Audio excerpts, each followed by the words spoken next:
You've been through a lot since joining this firm, including a financial crisis and the greatest experiment ever in monetary policy. What would you say are the biggest challenges you face running an asset management firm today?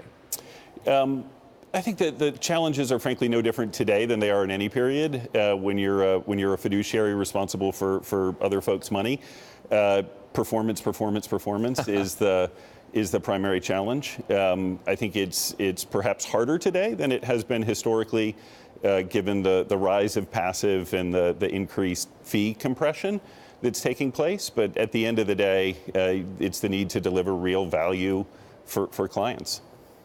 What do clients want? Outperformance. They want performance. Outperformance. Oh, outperformance, yes, well, naturally. But I'm thinking more along the lines of what asset classes do they prefer today? What strategies do they want more of? I think people continue to invest in each of the asset classes, and we have growing businesses in equities and fixed income and hedge funds and in private equity.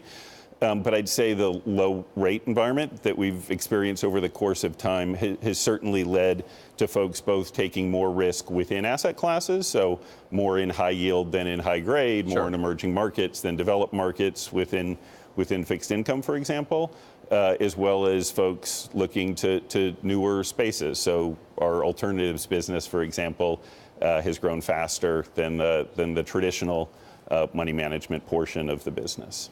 For how much longer do you think can clients continue reaching for yield?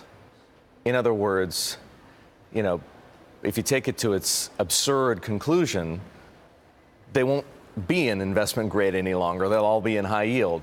That's unlikely to happen, but do you see money continue to move in that direction? So yes, money is continuing to move.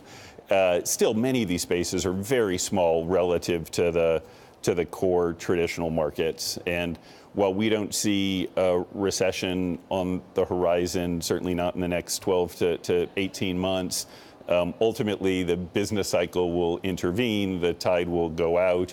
And I think, some of folks reaching for yield and higher returns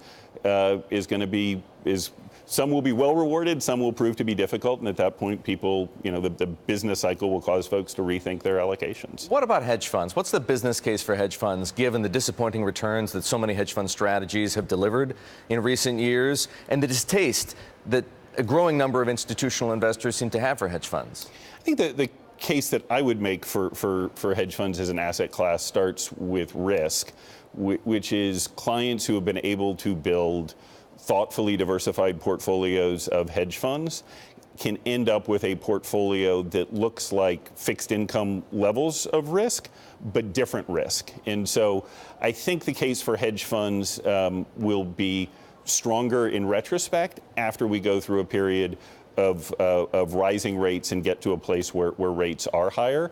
So it's at a place like this where we've seen low rates, shrinking rates, low dispersion within equities, it's been challenged. That having been said, I think the fee model for many in hedge funds is broken, and I think that hedge funds in the future there'll still be just as much unconstrained investing or less constrained investing than traditional. It'll just be done in a fashion where fees are more balanced between investor and client, and that's a good thing. What is the right fee model for hedge funds, if it's not 2 and 20? I think there are a lot. First of all, I think it's hard to say, and people do hedge funds as an asset class. The reality, my mind, is it's a skill class or a fee class, and there are people of radically different skill levels competing, and the notion that they all should get paid the same fee from clients is absurd. I think should it be more outcome driven? I think that would be a constructive place to be. I think there have been a number of folks who've been leaders on this score. The folks down at Texas Teachers have been some of the most aggressive. The 1 or 30 model, I think, is an interesting one. There's no right or wrong answer, but anything that generates closer alignment between are folks fundamentally delivering for their clients and are they being compensated, and frankly at realistic levels, not at the levels that have happened historically, is a good thing.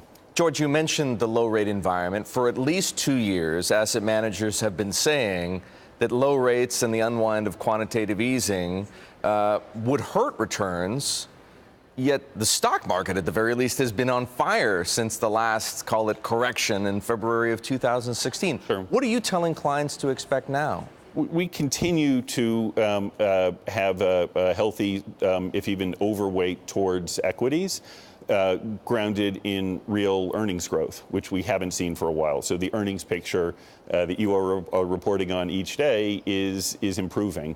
And we expect that to continue to improve next year. So I think the reality is you're going to see improved earnings. Rates, while they might increase, are still very low. Inflation is not on the horizon in a significant sense. And so these valuation levels, while high in a historical context, are not high relative to rates and inflation. So we continue to have clients invested, overweighting risk asset classes. We've probably moved a bit, we have a bit less in the US than we would have a year ago, more in Europe, more in Japan, continue to be overweight emerging markets, pivoting a little bit from large caps towards smaller caps. We'll pivot from growth towards value. But I think people's instinct that, boy, we've come so far over the course of the past 8 years, they should be nervous. I think it's the right instinct to have. The challenge is the numbers suggest that people should remain invested and that there are returns to be had prospectively. What happens to the stock market if Congress gets rid of the 401k deduction?